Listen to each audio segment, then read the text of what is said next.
Amigos, boa noite, pessoal que está aqui no salão, boa noite, pessoal que está em casa nos acompanhando pela sala virtual.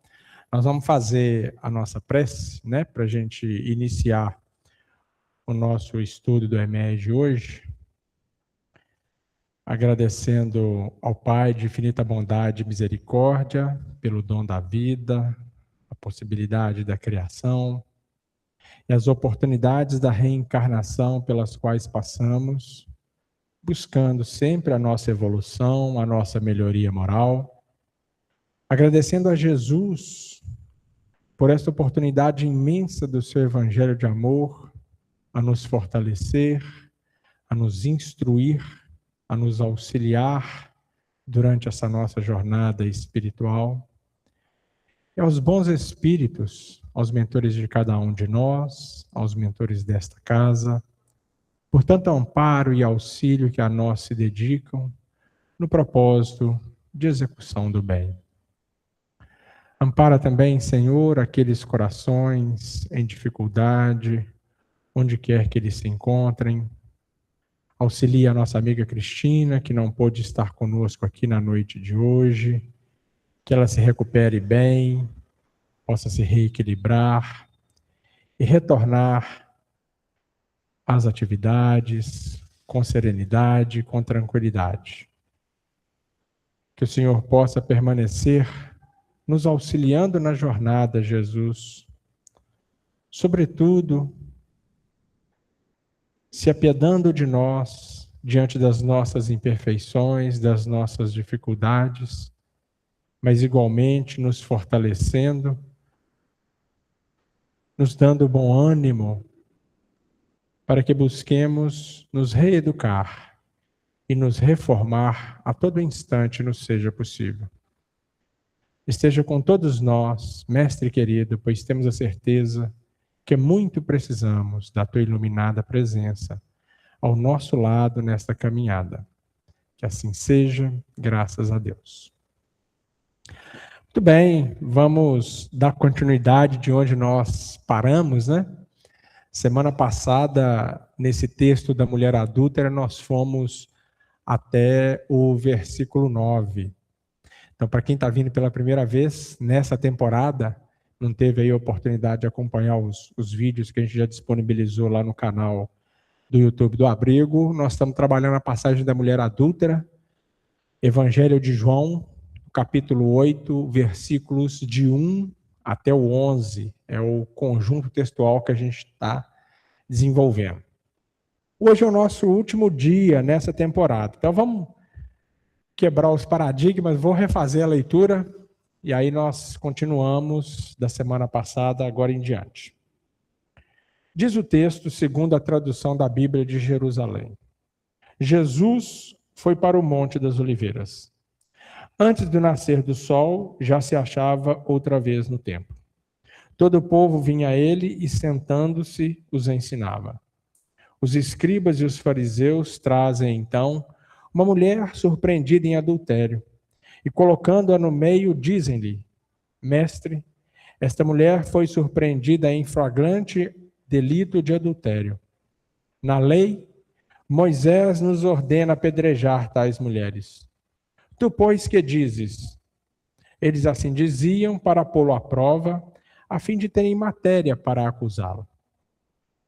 Mas Jesus, inclinando-se, escrevia no chão com o dedo.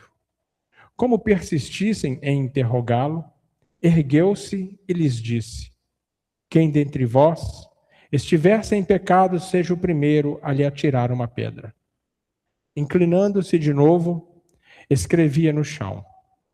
Eles, porém, ouvindo isso, saíram um após outro, a começar pelos mais velhos. Ele ficou sozinho e a mulher permanecia lá, no meio. Então, erguendo-se, Jesus lhe disse: Mulher, onde estão eles? Ninguém te condenou? Disse ela: Ninguém, Senhor. Disse então Jesus: Nem eu te condeno.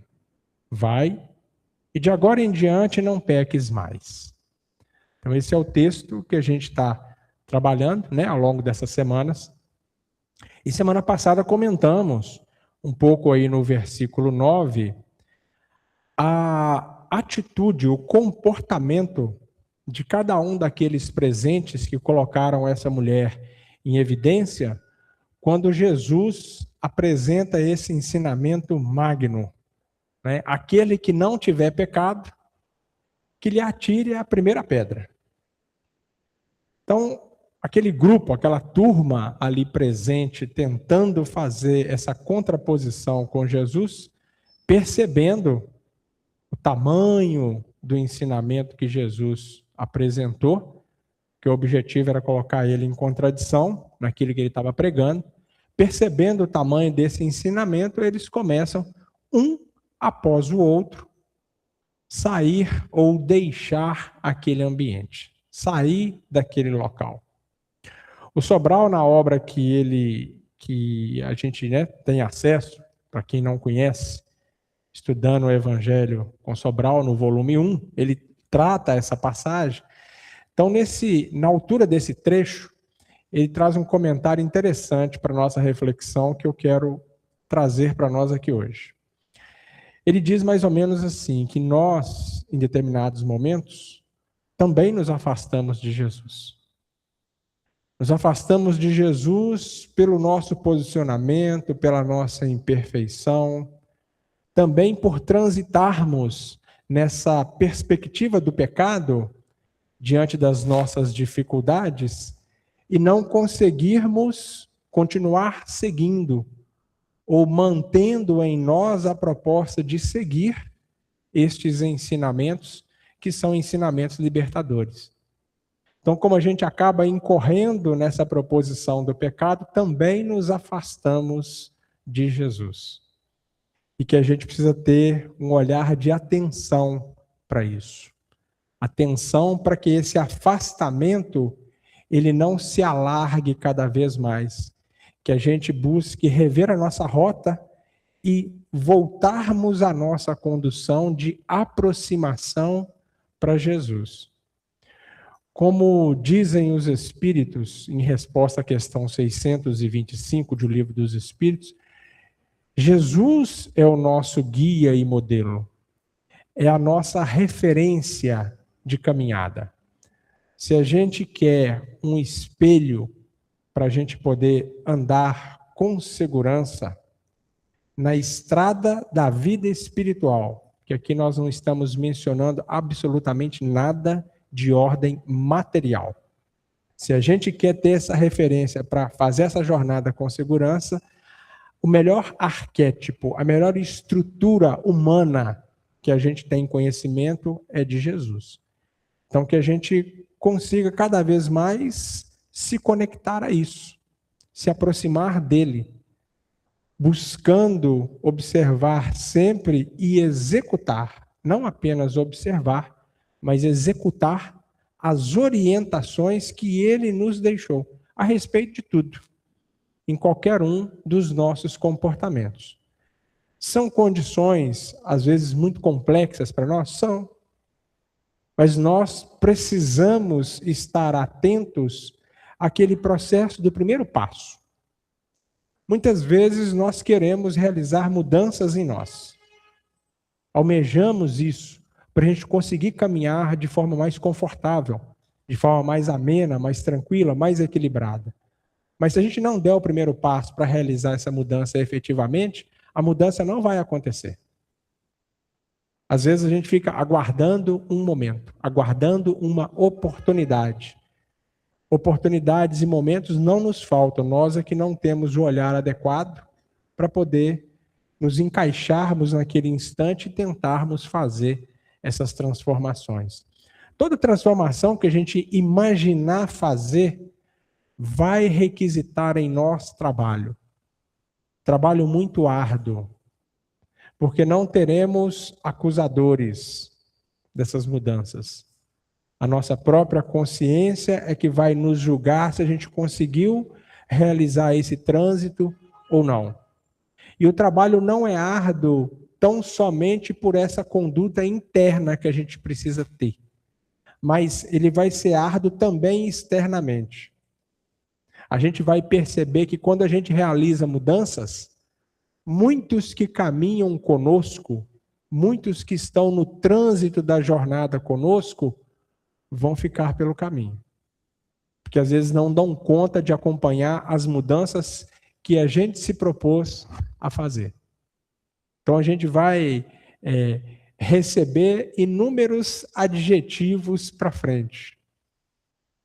Nossa, mas como ele mudou, como ele está assim, como ele está fazendo isso, mas não tem outra alternativa, não tem outra possibilidade. Aí são condutas íntimas, é de cada um. Cada um escolhe o momento, escolhe a oportunidade que deseja aproveitar, escolhe o instante em que vai querer fazer esse passo realmente se efetivar nessa transformação. E as transformações, elas vão sendo progressivas em nós. A gente não vai fazer uma transformação de hoje para amanhã e resolver uma questão de hoje para amanhã. Isso é muito difícil de acontecer.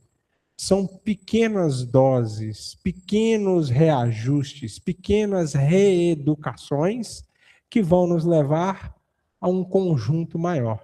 As transformações se dão assim, né?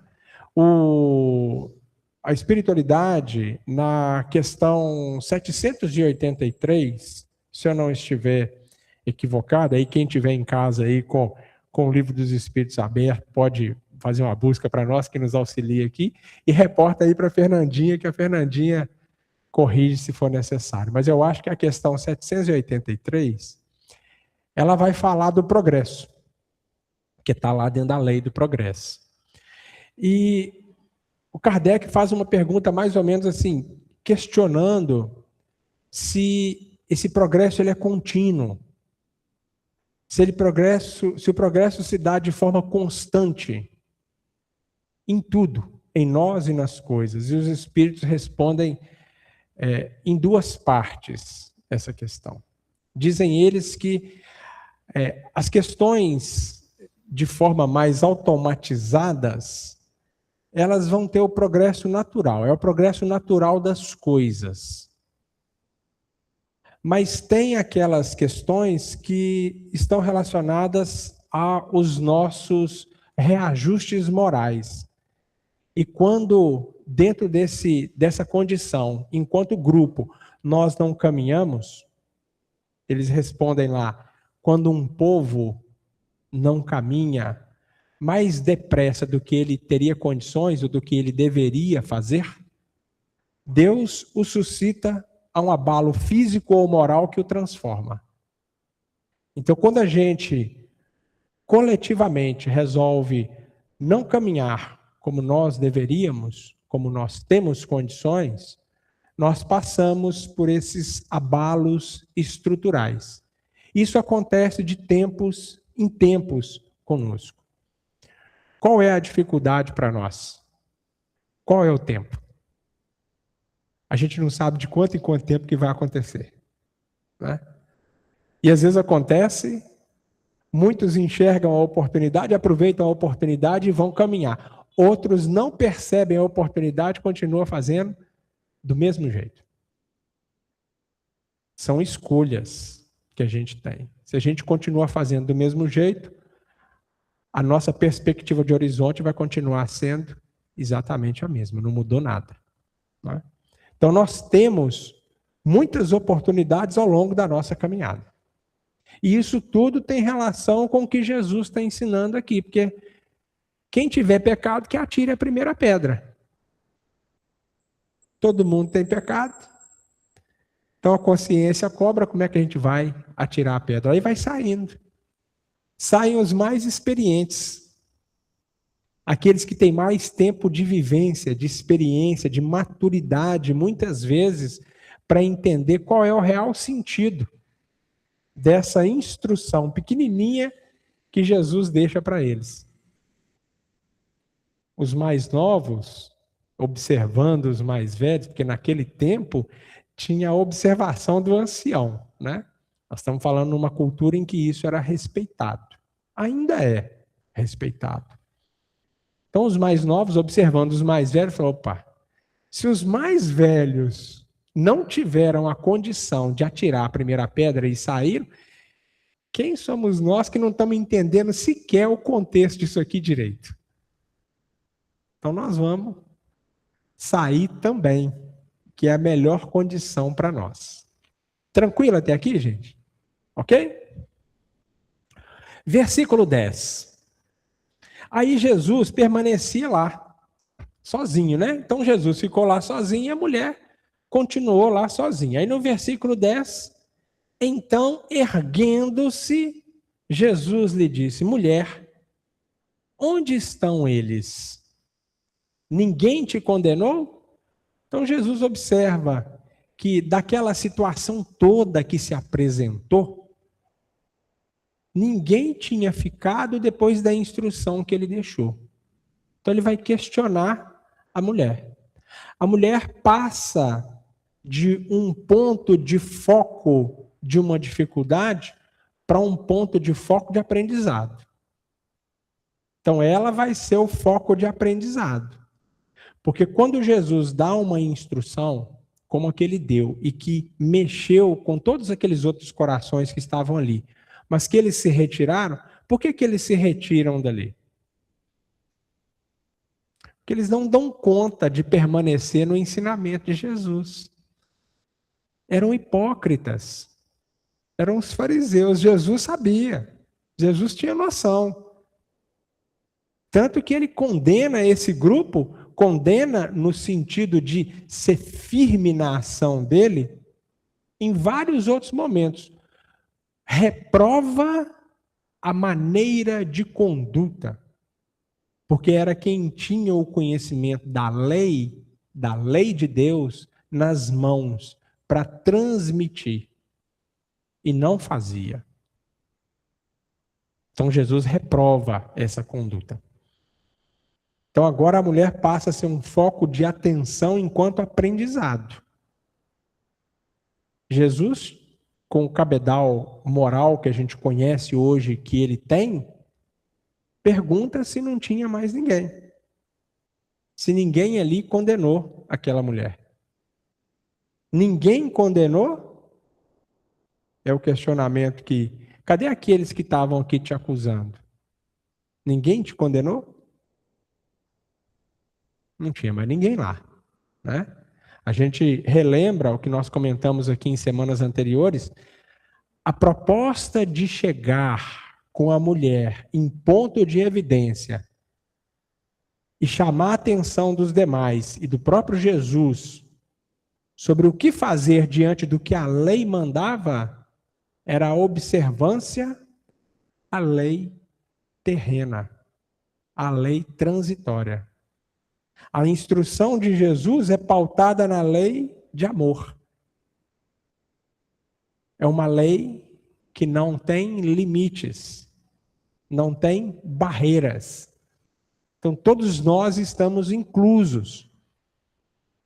E ela não muda, não tem transitoriedade, diferentemente da lei terrena.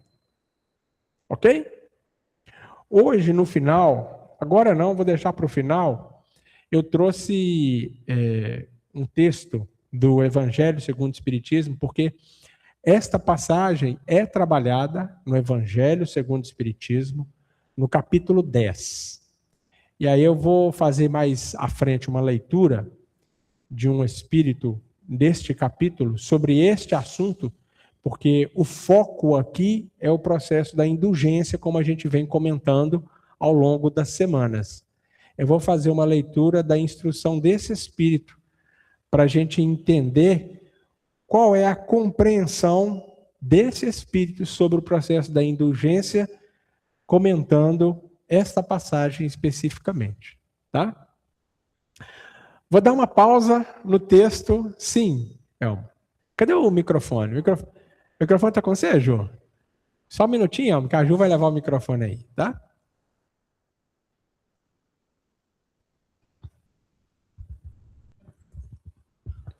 Ô, Toninho, sim. Quando você fala que Jesus sempre repreendeu os nossos irmãos, né, os fariseus, né? Sim. Ele sempre condenou esse...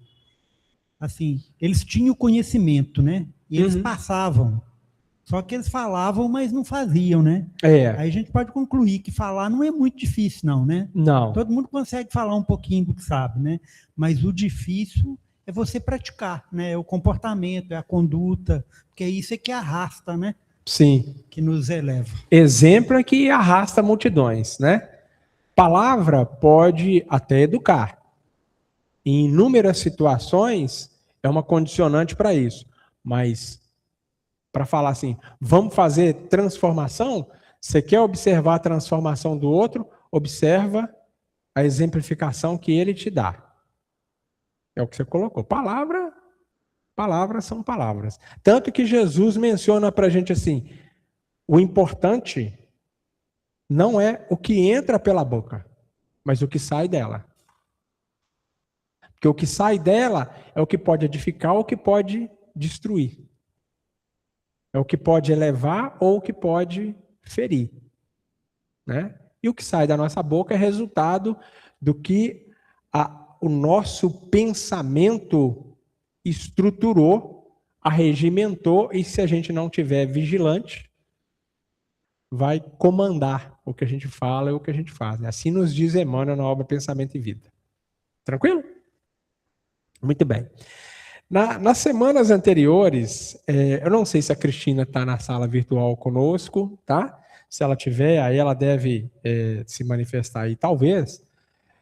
Teve um momento, eu não sei se vocês se lembram, eu acho que foi a Cristina, que ela falou assim, Toninho, já li uma história, ou já li um texto em algum lugar, em que nesse processo da mulher adúltera, teria sido um evento de um marido que preparou a situação e levou essa mulher lá para esse meio, né? Então, teria sido um evento baseado nesse tipo de conduta. Eu até comentei com ela assim, ô Cristina, eu não conheço, não li, não sei. Está na sala? Tá, não. Não li, não sei. Eu acho que foi ela que comentou isso. Se não foi, se foi outra pessoa, eu fiquei matutando isso, não tive anteriormente a oportunidade de pesquisar, mas essa semana eu tive. E falei assim, gente, será onde que pode estar um texto relacionado a isso? E eu achei o texto. E aí eu vou deixar para vocês hoje a referência do texto que tem essa narrativa, tá? Com as informações de onde encontrar isso, e trazer uma síntese aqui da história, porque vai envolver esse nosso finalzinho de passagem. O texto é da Amélia Rodrigues, psicografia do Divaldo Franco. Está na obra Quando Voltar a Primavera, no capítulo de número 13, chamado Justiça do Amor.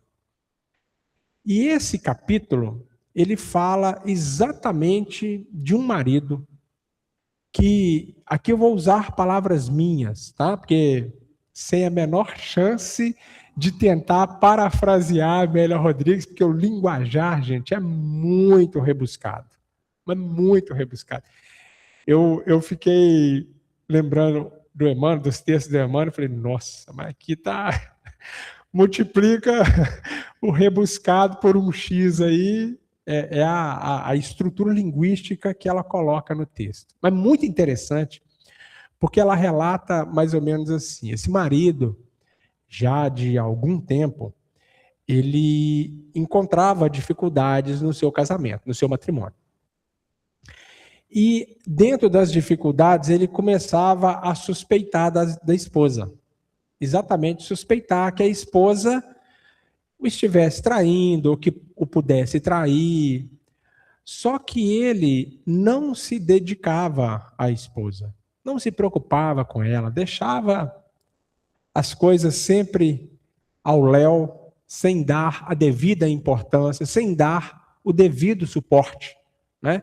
Porque relação, quando a gente pensa na estrutura da relação, existem dois na relação. Então tem que ter contribuição de ambos. Não adianta um só dar sustentação e o outro não dar sustentação à relação, porque o que vai acontecer com a relação? Em algum momento ela vai desmoronar. Sobrecarregou alguém, o outro alguém não deu conta de segurar aquilo que precisava e a relação desmorona. Então, ela vai narrando, né, esse condicionamento que esse marido teria criado. E num dado instante, ele levantando cada vez mais essa suspeição sobre a mulher adulterar, né, a relação deles, ele fica meio que vigilante nesse assunto para tentar pegá-la. Porque o que é a proposta? A proposta é se livrar da mulher, vamos dizer assim, né? Eu vou deixar ela a ver navios. Então, vou encontrar a condição de uma falta e eu vou usar dessa falta para que a gente tenha o rompimento ali do casamento. Porque casamento é uma coisa muito séria dentro da cultura judaica. É uma prática que não é assim, nem passa pela cabeça como muitas vezes a gente observa hoje dentro de uma relação que é uma relação, digamos, totalmente material, sem envolvimento de afeto, de sentimento, em que passou pouco tempo do início daquela relação, digo casamento, não estou falando de fase de namoro, não, vamos casar e tal, casou. Passa pouco tempo, vamos separar porque agora não está dando certo. Não há um trabalho, uma perspectiva de construção. Entendemos a diferença disso? Então, dentro do casamento judaico, isso é muito sério. Dentro da cultura, olhando a cultura. Então, ele fica vigilante a ponto de aguardar o momento de pegar essa mulher, né, a sua mulher, nesse ponto de adultério. E acontece o fato. E ela narra que o consorte da mulher fugiu. Por isso que ele não foi apresentado nessa roda junto com a mulher. Ele fugiu, mas a mulher foi pega em flagrante ali. Então ela é levada com as testemunhas. Lembra que eu mencionei as testemunhas? Falei, se a mulher está aí, tem testemunha. Porque a lei prevê isso. Então a mulher foi levada junto com as testemunhas. E o esposo foi também. Ele estava lá. Segundo a Amélia Rodrigues, ele estava aqui, no meio dessa roda, aguardando o momento oportuno da execução, porque ele também queria executar. Ele queria executar, estava prontinho para executar, para arremessar as pedras. Porque a gente viu lá na lei, né, Jussara, inclusive, colaborou conosco, trouxe lá as características da execução do fato, né? Então, a testemunha, os acusadores ali, né? Um primeiro é que vai arremessar a pedra. Não aconteceu o desencarne, não aconteceu a morte. A sociedade presente, diante daquele momento de execução, tem direito, cada um também, a arremessar a sua pedra. Imagina, gente, um tanto de pedrada. É muita coisa, né? Mas a morte não é garantida. Por isso é que não usaram desse mesmo preceito com Jesus. Eu mencionei isso aqui. Né? Com Jesus, levar para Pilatos para garantir que não ia ter escapatória. Então, estava lá o esposo também lá no meio, pensando, né, remoendo-se por dentro ali de rancor, de raiva, porque a mulher foi pega em flagrante, realmente o delito aconteceu, tinham as testemunhas, ela foi pega em flagrante, e estavam lá aguardando o momento de arremessar as pedras. Até que Jesus menciona essa instrução.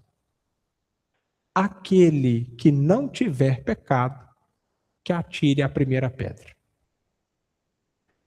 Comenta Amélia Rodrigues, nesse capítulo, que ele passou a ficar muito pensativo e passou a ter um conflito íntimo absurdo. Parte da consciência cobrando dele. Está na hora, o seu momento é agora. Agora é a hora de atirar a pedra. Agora é a hora de você cumprir o rito da condenação. E parte da consciência questionando. Mas você não tem pecado? Como é que você vai atirar a pedra se você tem pecado? Eu vislumbrei o cenário, gente. Imagina a gente como aquelas dramatizações, né? Um diabinho de um lado, um anjinho do outro. Um falando, vai, meu filho, o momento é agora, aproveita a oportunidade. O outro falando, não, presta atenção, quem sabe amanhã não pode ser você? Nesse mesmo lugar, nessa mesma condição. Então, a instrução de Jesus movimentou muito esse marido presente sobre tudo o que ele criou de condição para a esposa estar ali. E o peso dessa consciência fez com que ele fosse um dos que se afastasse. Ele se afastou. A mulher, depois de terminada essa conversa com Jesus, e partido para não pecar mais, porque a instrução que a gente vai ver no final é essa, vai embora. Mas esse marido, no relato da Amélia Rodrigues, se arrepende do comportamento que teve. E vai buscar a mulher. E vai pedir perdão a ela. E vai propor a ela a reconstrução daquela relação. Porque ele tinha percebido que ele não tinha dado a ela o suporte que ela merecia dentro da relação. E que muito provavelmente o processo de queda que ela teve tinha total relação com essa conduta que ele tinha adotado posteriormente. Então o texto fecha assim, mostrando para a gente um cenário que a gente nem imagina lendo só o texto bíblico. Né? Lendo só o texto bíblico. Ela menciona o texto lá no início do capítulo e desenvolve o capítulo na perspectiva ou no olhar do marido e na condição da mulher que foi ali apresentada diante daquela turma. Se tornou um caso em evidência. E um caso com um cenário que a gente imagina trágico naquele instante, mas que será revertido posteriormente exatamente pela observância de consciência até daqueles que estavam tentando acusar, que foi o caso desse marido. A mulher comete a falta. Ela deixa isso claro dentro da estrutura de narrativa que ela apresenta. Mas ela também deixa claro, a Amélia Rodrigues, que essas faltas tiveram razão. Por isso é que a gente não pode apontar dedo para ninguém. Por que que aquela criatura está incorrendo naquela falta? Quem somos nós para fazer esse tipo de julgamento? Para dizer assim, fulano é igual quando a gente escuta de forma absurda em algumas situações, quem não conhece doutrina espírita, comentando, mas às vezes está dentro do movimento espírita, comentando, fulano está passando isso porque na outra reencarnação ele fez isso, ele fez aquilo outro. Quem tem condições de mencionar isso? De quem quer que seja. Nós, aqui, nesse instante, só conseguimos enxergar um pequeno recorte do que está acontecendo com o outro. Um pequeno recorte. Não mais do que isso. E esse pequeno recorte é totalmente insuficiente para que a gente aponte este ou aquele juízo de valor em qualquer situação que aquela criatura estiver incorrendo. Porque da mesma forma que a gente está vendo só um recorte dela, nós também temos os nossos recortes. Fica claro isso para a gente? Então eu achei assim, fantástico essa estrutura que a Amélia Rodrigues apresenta para nós, com os desdobramentos, o desenvolvimento dessa perspectiva de um evento que é um fato, que chega até Jesus, e Jesus, como esse conselheiro amoroso que sempre é, traz uma instrução que muda a rota, pelo menos de um coração, de 2 corações, né? Porque a mulher também vai mudar a proposta de conduta dela, da mulher e do esposo presentes nesse evento. Diga, seu Eli, fala comigo. Eu imagino o seguinte, pela fala de Jesus, né, e presente, esse marido deve ter pensado assim, ó, eu estou trazendo a minha esposa aqui por causa dessa situação, né? Porque no texto a gente não sabe tudo, porque nós não estávamos lá em loco, né? Então, o que... O texto é muito sintético. O que pode proceder? Ele, que eu penso, a consciência dele ter pesado, ele falou assim, será que não tem uma reciprocidade nesse ato aí, não? Entende como que é? Sim. Aí a consciência dele pesou.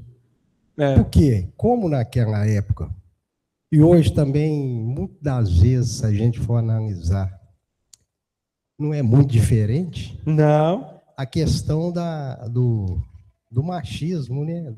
Colocar a mulher, a revelia, a parte, né? Então, a consciência, por ser Jesus falar daquela forma, aí ele caiu na real. Será que eu também não estou aí nessa, né? A reciprocidade quanto ao ato, quem que poderia falar?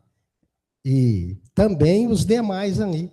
Sim. Como Jesus já os interpretava, já sabia que eles já eram hipócritas, o Deus ali, nessas situações, também poderia estar, sim, né? Sim. Eu imagino assim, não sou juiz, eu só estou aqui interpretando, né? Mas a Amélia Rodrigues, nesse texto dessa obra, Quando Voltar à Primavera, ela menciona exatamente isso. Ela menciona ela coloca lá o diálogo mental que esse esposo faz. Nessa analogia que eu dei, é como se tivesse um anjinho falando de um lado com ele e um diabinho falando do outro lado com ele. Ilustrativamente, claro, né? Mas é um diálogo mental. Um momento, né, que ele está sendo inquirido por ele mesmo, por que ele não aproveita aquele instante e apedreja, já que ela era culpada? Que ela foi pega no ato.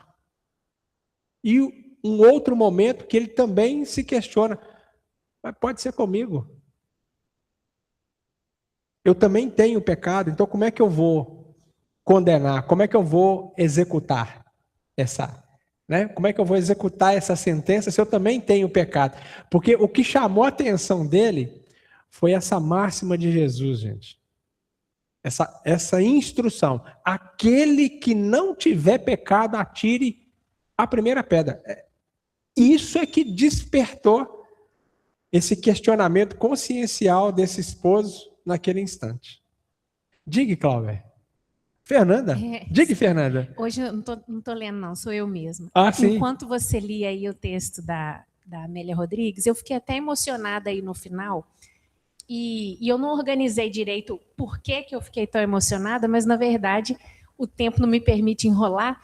Eu imagino que essa chamada de Jesus, a admoestação que ele faz, a chamada à reflexão que ele faz, se para nós, depois de tanto tempo, né, toca muito, bate, imagina, né? Lá na hora. Naquele momento. E eu fiquei imaginando o tempo que a gente perde, né? As encarnações sucessivas que a gente vai acumulando por conta disso daí, desse movimento que os dois fizeram.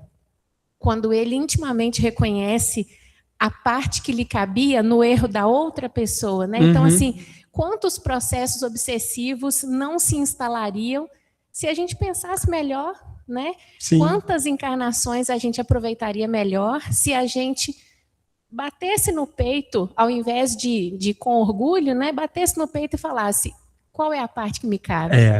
Né? Eu fiquei aqui assim, reflexiva, como deve ter sido ouvir isso de Jesus, porque a gente refletindo aqui entre nós, no nosso grupo, já é forte. Né? A gente já fica na semana pensando, né?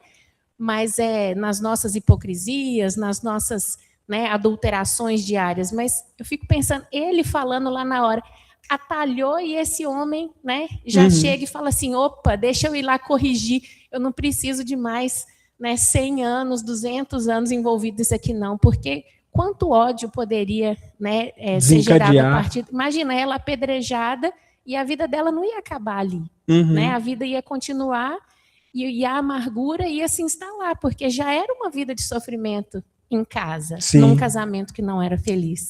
Né? Fiquei pensando nessas coisas. Não, bacana demais, Fernanda. Obrigado pela contribuição aí. Mas é isso mesmo, a gente tentar se projetar para aquele instante, né? O impacto daquela instrução, como ela foi transformadora. Pelo menos nesses dois exemplos, observando, né, essa leitura que a Amélia Rodrigues faz para a gente da situação e nos traz através do Divaldo. Mas é para a gente pensar, é realmente para a gente ponderar e para a gente pensar, ok? Vamos continuar para a gente fechar aqui o nosso texto, que aí depois eu quero fazer a leitura do Evangelho segundo o Espiritismo. Então, versículo 10, então erguendo-se Jesus lhe disse, mulher, onde estão eles? Ninguém te condenou? Disse ela, ninguém, Senhor. Disse então Jesus, nem eu te condeno, vai e de agora em diante não peques mais. Jesus não veio para condenar as nossas imperfeições, muito pelo contrário. Ele veio exatamente dar o exemplo de que a gente precisa ser indulgente, observando cada qual as suas próprias necessidades, saber que o outro também tem dificuldade. E que não devemos, em momento nenhum, fazer esse juízo de valor.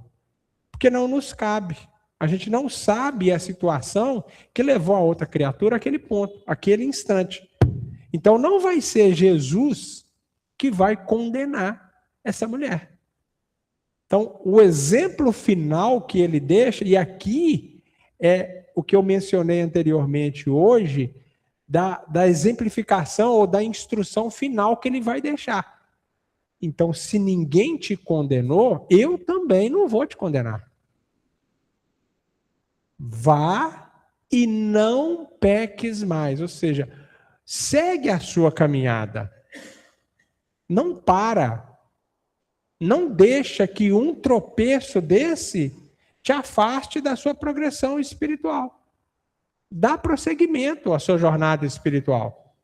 Porque ele não está falando para a pessoa fisicamente. A instrução de Jesus é para a gente. A mulher é só a intermediária aqui no texto. Então, encontramos uma dificuldade? Encontramos. Conseguimos transpor essa dificuldade? Sigamos em frente. Se a gente ficar preso às dificuldades que a gente não consegue alcançar um horizonte melhor. E quando a gente tem dificuldade, o que mais vai chamar o nosso ponto de atenção, no nosso trânsito natural, no que a gente estiver fazendo, é a dificuldade que a gente está passando. A dor que dói em mim é a maior dor do mundo. A dor do outro é do tamanho dele. A minha, eu sei o tamanho que tem. Eu sei o tanto que dói. E não tem dor maior. Por mais que, quando a gente olha de fora, a gente perceba que o outro tem uma dificuldade muito mais extrema do que a nossa. Mas a minha está doendo em mim. Sou eu que estou sentindo, não é o outro que está sentindo. Então essa é a grande diferença. E nós costumamos nos perder nas nossas dificuldades. Porque como a gente foca o problema, a gente esquece que para o problema tem uma meia dúzia de soluções ao redor. Mas aonde está o meu foco de energia? Para onde que eu estou olhando? Para o problema que eu estou passando, que é temporário. O problema ele é temporário. Não vai ser eterno. Tem solução à minha volta. Mas é muito difícil eu fazer aquele olhar assim, vou sair daqui, vou ter uma visão mais macro para ver aonde está a solução do problema que eu estou enfrentando. A solução existe, gente. Tenhamos certeza disso.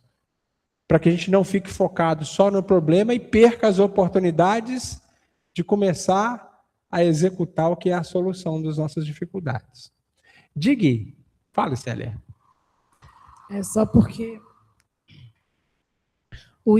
as falas de hoje me remeteram a uma outra mensagem que ela fala assim, às vezes quando a gente está na ponta do desfinhadeiro, né? Ou no fundo do poço, como a gente costuma falar, no caso da mulher, a ponto de ser apedrejada, são situações extremas que muitas vezes a gente busca auxílio de alguém para poder nos auxiliar, para nos ajudar a levantar. Mas nessa hora, ninguém quer ouvir sermão. Uhum. E aí é onde entra Jesus nessa fala, porque a gente pensa assim, o que ele fez? Ele acolhe e faz assim, segue seu caminho. Sim. Por quê? Porque quem vai fazer seu caminho é você. São suas escolhas, são seus propósitos. E isso me remeteu a essa mensagem, e eu achei muito interessante, porque é justamente isso. É o acolher com amor. Uhum. Não é com julgamento, não é o porquê que a pessoa está ali, porquê que a pessoa chegou naquele ponto que ela está. Não importa. Você pode auxiliar, você pode estender a mão, estenda, sem julgamento. E siga, deixe a pessoa seguir e falar o que ela quiser, né? Porque às vezes ela quer só respirar fundo e desabafar um pouquinho. E é interessante a colocação que você faz, obrigado, viu, pela contribuição. É interessante porque às vezes, quando a gente não tem essa percepção do acolher com amor, às vezes nós temos a audácia de chegar para o outro, diante da dor do outro, e falar assim, eu sei o que você está sentindo. Mentira, gente. Isso é hipocrisia nossa. Você não tem a menor noção da dor que o outro está sentindo naquilo que está passando com ele. Por mais que você tenha passado uma situação similar, a sua foi similar, não foi aquela. O seu conjunto de sentimentos é um, o dele é outro. A forma como você pode reagir diante de uma situação é uma, da pessoa é outra. Então a gente não tem essa ideia de o que o outro está passando. Você não sabe o tamanho, a dimensão, a intensidade da dor do outro. Você não sabe disso. Então, se você for acolher com amor, evita esse tipo de comentário. Eu sei o que você está passando. Sabe? Não. Não sabe. Exatamente. E não é a solução. Exatamente. Você não sabe o que o outro está passando e não é a solução você mencionar isso para ele. Então, tenta realmente oferecer o que você pode. Né? Ser bom e útil, a hora que tiver, aonde tiver. Essa é a proposição para a gente. Então, Jesus, nesse encerramento do texto, o que ele vai fazer? Observou a condição da mulher. Cadê aqueles que te trouxeram aqui, que te colocaram em evidência, que estavam te acusando? Não tem ninguém? Não tem ninguém. Então, se não tem ninguém, não sou eu que vou te acusar. Eu não vou te acusar, não vou aqui te condenar. Não é esse o propósito. Então, você segue a sua trajetória, retome a sua progressão espiritual, observe os equívocos que cometeu e tente não cometer de novo. Essa é a proposição. Os espíritos dizem para a gente, na codificação espírita, que a nossa infelicidade decorre porque a gente se afasta da lei, não é assim? A lei divina e natural não muda para ninguém. Então não é suscetível como as leis que nos regem socialmente no mundo material. Não é suscetível. As leis são essas, para a gente seguir. Quando nós nos afastamos, nós somos infelizes. Então, para a gente ser feliz, o que a gente precisa fazer? Reaproximarmos da lei. Reaproximarmos da lei. Se a gente reaproximar da lei, a gente vai ser feliz. É uma consequência. Não é? A gente se afasta porque a gente escolhe equivocadamente, inadvertidamente, apressadamente, sem vigilância, observando tão somente o momento, aquele sentimento que nos movimenta ali, naquele instante. Aí a gente escolhe. Depois, diante dessa própria lei, há um efeito para aquilo que foi causado. Então nós precisamos reparar. Precisamos nos recondicionar, nos reeducar. Por isso que a gente não precisa, nenhum de nós, olhando para esse conjunto de texto, de acusador. A gente não precisa de ninguém para acusar a gente. Quem mais vai cobrar a gente é a nossa consciência. A gente sabe todas as vezes que a gente pisou na bola. A gente tem consciência todas as vezes que a gente podia ter feito um pouco melhor e a gente não fez. A gente não fez tudo o que a gente podia. A gente sabe que quem cobra a gente é a nossa consciência. Não precisa do outro para vir apontar o dedo e falar assim, não, ali você podia ter feito isso, você podia ter feito aquilo. Não precisa desse recurso. O recurso está em nós. Como a Célia colocou bem, Jesus orienta essa mulher que não peques mais, porque a escolha de cometer novamente a imperfeição, o equívoco é dela. Se ela quiser pecar de novo, ela vai pecar de novo. Se o marido quiser mais na frente abandonar de novo, vai abandonar de novo. A escolha é dele. Mas as consequências também são. É como a Fernandinha colocou. Vai que eu posso resolver aqui e agora uma condição na minha progressão espiritual que eu demoraria 300 anos, 400 anos para resolver.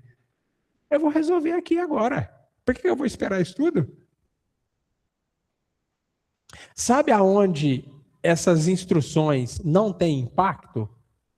Quando a criatura acredita que a vida é só isso aqui. Aí não tem efeito. Não faz muito sentido.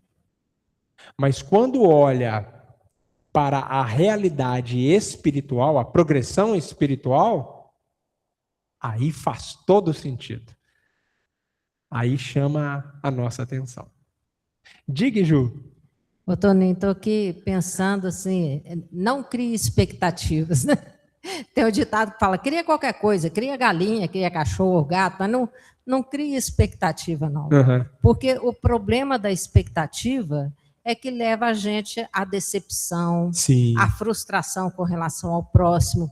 E aí você começa a adotar determinadas condutas de cobrança, de alfinetada, né? Algumas, um coicezinho daqui, um tapinha de luva dali, que não vale a pena, porque tá com o coração frustrado, né?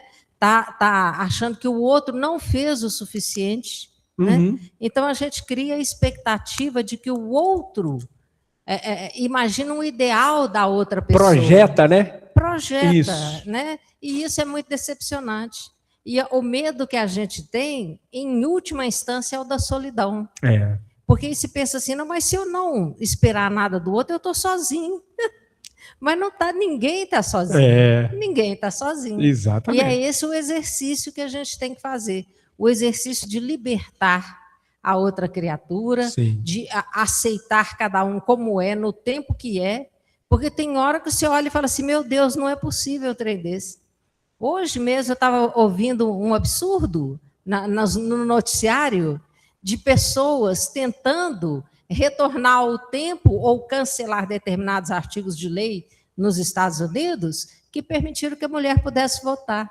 Ó, para você ver. Ó, para você ver, Toninho. Isso é retroagir mais de 200 anos no progresso história, da humanidade. Né? E submeter a mulher a acompanhar a escolha do marido. Eu falei, eu não acredito que eu estou ouvindo isso.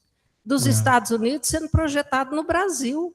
Porque aqui no Brasil tem pessoas que começaram discursos equivalentes nesse momento político. Então, olha onde que a gente está. Tem hora que o exercício tem que ser muito grande, muito intenso. Eu sou muito conectada ao coletivo, eu olho muito a Terra do ponto de vista planetário, né? Então essas coisas me afetam. E eu fico, calma, Jussara. Você lembra quem é que está no comando? Lembra quem que está conduzindo tudo. Fica tranquila, serena seu coração, mas dói lá no fundo. Eu falo, como que pode terceiro milênio? Né? Quando o povo foi anti-vacina, na época das vacinas, né, Toninho? Pensar nessas regressões, né? De pandemia, a gente fala assim, meu Deus, não pensa que está matando pessoas. Pessoas estão desencarnando por seguirem esse tipo de ideologia, né? E aí o coração fica impactado, fica, né, desesperado quase. E a gente tem que retomar e libertar. Falar, olha, é o tamanho que ele aguenta pensar agora. Essa pessoa está nesse nível, ela pensa assim, e eu tenho que respeitar o pensamento dela. Eu penso diferente, ela pensa de outro jeito. Né? Se a gente vai cada um para um lado, é Deus no comando de tudo. Porque o que a gente pode fazer? Né? Além de exemplificar, além de ir e não pecar mais, que é a recomendação de Jesus. Então, é observar e libertar.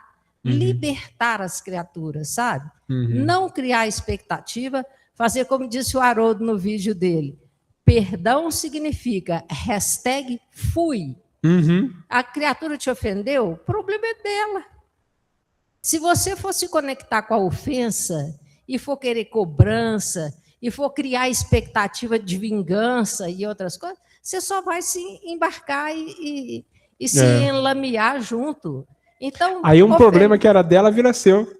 Já piora, né, Tânia? Então, perdoar não é fácil, mas é #fui. Quando você conseguir continuar a sua vida, independente daquilo ali, e deixar a pessoa seguir o caminho dela, pronto. É tudo que Jesus espera da gente. Que a gente amadureça ao ponto de ser um indivíduo, ao invés de ficar escorando nas pessoas com quem a gente compartilha a existência. Né? A existência não é para você ficar carregando o outro. Ajudar o outro a carregar a cruz é temporário. Né? Jesus e a cruz do Cirineu é um detalhe de poucos minutos numa existência de quase 38 anos. Então, é preciso que a gente entenda o momento em que a gente está precisando de ajuda, busque as pessoas certas na medicina, na psicologia, na psiquiatria, seja onde for, para nos auxiliar, mas respeite o outro não como um carregador dos meus problemas. Né? Com certeza. O outro é o outro que tem problemas próprios e precisa de liberdade para caminhar. Né? E nem por isso o amor vai deixar de existir. Com certeza. Pelo contrário, quanto mais liberdade, mais confiança, mais respeito, mais amor autêntico e verdadeiro, que é o que Jesus veio ensinar para a gente. É isso mesmo. Obrigada. Beleza. Então. Bom demais, Ju. Obrigado a você, viu? Gente, para a gente finalizar, então, o nosso texto, eu vou trazer aqui uma mensagem do Evangelho segundo o Espiritismo, tá? Tem essa passagem, como eu mencionei anteriormente, no capítulo 10, intitulado Bem-aventurados os que são misericordiosos. O texto da mulher adúltera vai estar no item 12 desse capítulo. E eu quero ler uma mensagem que trata da indulgência, que é do Espírito José, Espírito Protetor, lá em Bordeaux, 1863. Então, vou pedir a paciência de vocês, era um pouquinho extensa, mas a gente finaliza com ela, aí depois os meninos fazem a prece aí de encerramento. Está exatamente no item indulgência, tem várias mensagens sobre indulgência, de espíritos diferentes, mas eu escolhi trazer essa aqui para a gente fechar. Espíritas, queremos falar-vos hoje da indulgência, sentimento doce e fraternal, que todo homem deve alimentar com seus irmãos, mas do qual bem poucos fazem uso. A indulgência não vê os defeitos de outrem, ou se os vê, evita falar deles, divulgá-los. Ao contrário, oculta-os, a fim de que se não tornem conhecidos, senão dela unicamente, e se a malevolência os descobre, tem sempre pronta uma escusa para eles, escusa plausível, séria, não das que com aparência de atenuar a falta, mas a evidenciam com pérfida intenção. A indulgência jamais se ocupa com os maus atos de outrem, a menos que seja para prestar um serviço. Mas mesmo neste caso, tenho cuidado de os atenuar tanto quanto possível. Não faz observações chocantes, não tem nos lábios censuras, apenas conselhos e as mais das vezes velados. Quando criticais, que consequência se há de tirar das vossas palavras? A de que não tereis feito o que reprovais, visto que estáis a censurar, que valeis mais do que o culpado. Ó homens, quando será que julgareis os vossos próprios corações, os vossos próprios pensamentos, os vossos próprios atos, sem vos ocupardes com o que fazem vossos irmãos? Quando só tereis olhares severos sobre vós mesmos? Sede, pois, severos para convosco, indulgentes para com os outros. Lembrai-vos daquele que julga em última instância, que vê os pensamentos íntimos de cada coração e que, por conseguinte, desculpa muitas vezes as faltas que censurais ou condena o que relevais, porque conhece o móvel de todos os atos. Lembrai-vos de que vós, que chamais em altas vozes anátema, tereis, quiçá, cometido faltas mais graves. Sedes indulgentes, meus amigos, porquanto a indulgência atrai, acalma, ergue, ao passo que o rigor desanima, afasta e irrita. José, Espírito Protetor, Bordeaux, 1863. Então, finalizamos assim a proposta da nossa temporada, dessa passagem sobre a mulher adúltera. Quero agradecer todo mundo ao longo dessas últimas semanas aí pela contribuição, os amigos de casa que participaram. Até uma próxima, se Deus quiser, porque semana que vem temos outra temporada começando. Né, meu amigo Cláudio? Toninho. E é ele que vai fazer a temporada. Antes do Cláudio fazer ali o comentário e o convite, né? Uhum. Alberto disse aqui que quem ama, liberta. Quem ama, liberta. É isso mesmo. Obrigado, Albertinho. Cláudio, meu amigo, fique à vontade para o encerramento. Boa noite a todos. Te agradecemos, né, Toninho, pela temporada. Nós vamos poder reassisti-la lá no YouTube. E queremos fazer um convite para a próxima temporada, que vai se iniciar na próxima terça-feira. Confirmei agora há pouco aqui com o expositor, ele vai poder estar conosco. Quem vai trazer para nós a abertura da próxima temporada é o Gladstone Lage, companheiro muito querido aqui do Movimento Espírita. Se dispôs a estar conosco aqui na próxima terça-feira. Pelo que ele me falou, ele vai trabalhar um pouco sobre a didática de Jesus, esse aspecto mais pedagógico de como Jesus ensinava, mais pautado no Evangelho, tá? Depois nós iremos iniciar, então, a passagem dos vinhateiros homicidas. Está lá no Evangelho de Mateus. E a gente deixa o convite aí para que aqueles que puderem estejam aqui conosco, seja presencial ou virtual, para auxiliar na condução dessa passagem, trazer as contribuições, a gente possa esclarecer as dúvidas todos juntos aqui, né? Ademais, temos alguns recados, né? Na verdade, acho que é só um. Qual que é o da costurinha? Ah, sim. Então nós temos dois. Nós temos um recado da costurinha, que a costurinha ainda está pedindo as flanelinhas infantis para a confecção dos enxovais, preferencialmente com estampas infantis, né? Para ficar mais bonitinho para as crianças. O segundo é a respeito do curso de passe, que a casa vai ofertar aqui na casa no mês de agosto, durante todos os domingos de agosto, presencialmente aqui na instituição, no horário de 14 às 16h30, tá? São 60 vagas, 30 vagas para novas pessoas, 30 vagas para aqueles que quiserem fazer a reciclagem, já forem passistas aqui na casa. Quem desejar fazer o cadastro, basta passar na secretaria, preencher lá o formulário, a coordenação do departamento de mediunidade irá enviar a apostila via WhatsApp ou e-mail para que a pessoa possa imprimir e trazê-la aqui durante o curso, tá bom? Vamos fazer a nossa prece então. Senhor Jesus, Divino Mestre, lhe agradecemos, Senhor, por mais essa oportunidade. Nos auxilie, a fim de que possamos, Senhor, verdadeiramente trabalhar tudo isso que aprendemos em nosso cotidiano, Senhor. Nos auxilie no nosso processo de reforma íntima. Possamos, Senhor, reconhecer as nossas imperfeições, aprimorar as nossas virtudes. Nos auxilie, a fim de que nunca nos falte, Senhor, a oportunidade do trabalho, da sua vinha, a do estudo. Possamos, Senhor, verdadeiramente sermos pessoas melhores para todos aqueles, Senhor, que convivem conosco em nossos lares, em nossos locais de trabalho, em nossos locais de estudo. Aqueles, Senhor, que porventura cruzam os nossos caminhos sem razão aparente. Possamos, Senhor, praticar a verdadeira caridade, desinteressada de qualquer recompensa. Nos auxilie, a fim de que, através do exemplo, Senhor, possamos levar um pouco da sua mensagem a todos aqueles que se encontram em nosso caminho.